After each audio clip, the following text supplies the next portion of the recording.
guys, today I'm going to share with you all my recipe for Tutti Frutti.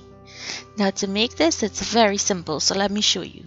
We're going to start with a pot of boiling water and I'm adding in some chopped papaya, green papaya. We call this popo in Trinidad. You want to remove the seeds and cut it up really small. Once it comes up to a boil, go in with some citric acid. If you don't have it, you can omit it.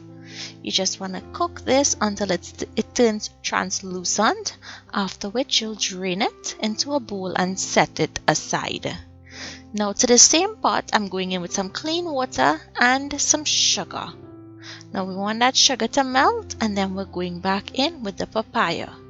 Now I'm making this a dry tutti frutti, but if you wanted that wet sticky tutti frutti, I would suggest adding more sugar and reducing the water until it's almost out of there and it has that thick syrup like consistency on the popo. That's for the sticky tutti frutti, but today, as I said, I'm making the dry version, so that's an option for you and I'll leave it in the description box what you'll need to put or how much sugar you'll need to put to get it sticky.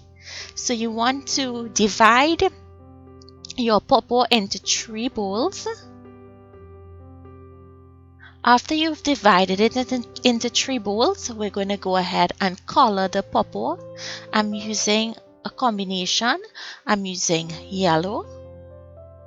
I'm also going in with some green and I'm doing red. So you guys can put whatever colors you would like.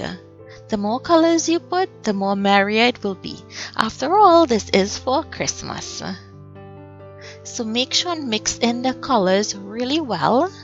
Now as you can see, for the red I'm using a powder, so whichever type of food coloring you have, it will work. Next, allow it to sit for a couple of hours or overnight. You want that color to get into the popo. Next, throw it out onto a tray and now we have to spread this out and we have to allow this to dry. Now I'm making the dry version again. I'm reminding you, if you were making the stickier version, you would pour everything out, the liquid, everything, you would pour it out onto your tray.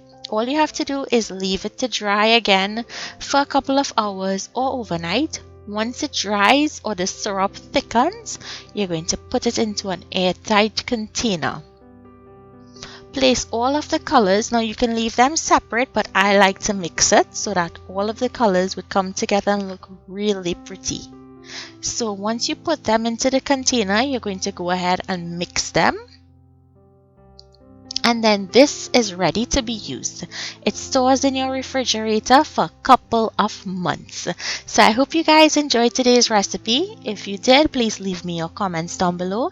Thank you so much for watching and I'll see you in my next video. Bye.